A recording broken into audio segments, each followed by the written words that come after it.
નમસ્કાર મિત્રો સ્વાગત છે તમારું અમારી યુટ્યુબ ચેનલમાં। આજની વિડીયોમાં વાત કરીશું દેશ અને દુનિયાના સુપરફાસ્ટ સમાચારની।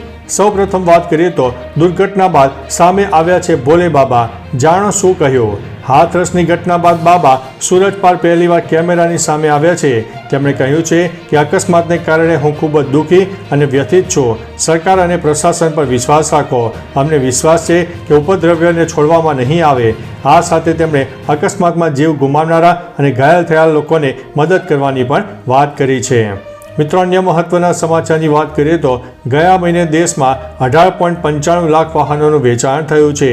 જૂન 2024માં દેશભરમાં કુલ 18,95,552 વાહનોનું વેચાણ થયું છે।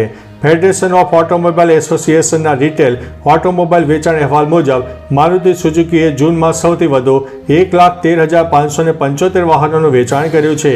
આ યાદીમાં હુન્ડાઈ મોટાર બીજા સ્થાને છે, જ્યારે જૂનમાં હીરો મોટોકોર્પે ટુ વ્હીલર કેટેગરીમાં સૌથી વધુ 3.97 લાખ વાહનોનું વેચાણ કર્યું હતું। બીજા નંબર પર હોન્ડા છે।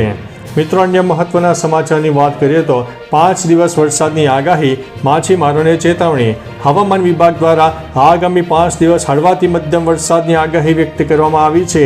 સાથે દરિયાકાંઠાના વિસ્તારમાં ભારે પવન ફૂંકાવાની શક્યતા છે, જેના કારણે માછીમારોને દરિયામાં ન જવાની સૂચના આપી દેવામાં આવી છે। ઉત્તર અને દક્ષિણ ગુજરાતમાં વરસાદનું ઓરેન્જ એલર્ટ આપવામાં આવ્યું છે, જ્યારે સૌરાષ્ટ્ર અને મધ્ય ગુજરાતમાં યલો એલર્ટ આપી દેવામાં આવ્યું છે। મિત્રો, અન્ય મહત્વના સમાચારની વાત કરીએ તો આવતીકાલે 147મી રથયાત્રા તૈયારીઓ પૂર્ણ કરી દેવામાં આવી છે।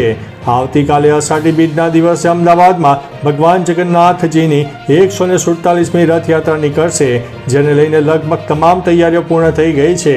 પોલીસ દ્વારા સઘન સુરક્ષા વ્યવસ્થા કરવામાં આવી છે। 1400 camera, 20 drone, 1733 body Warne camera દ્વારા લાઈવ મોનિટરિંગ કરાશે। આ સિવાય મેડિકલ ઇમરજન્સી માટે મેડિકલની ટીમો ખડે પગે રહેશે। યાત્રાના રૂટ પર 17 જેટલા જન સહાયતા કેન્દ્ર પણ ઊભા કરાયા છે। મિત્રો, અન્ય મહત્વના સમાચારની વાત કરીએ તો કેજરીવાલે કહ્યું છે, હું આતંકવાદી નથી, જામીન આપો।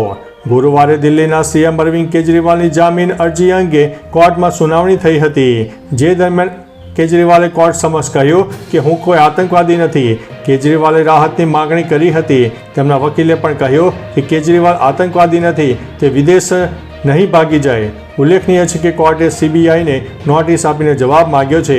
વધુ સુનાવણી 17 જુલાઈએ થનારી છે।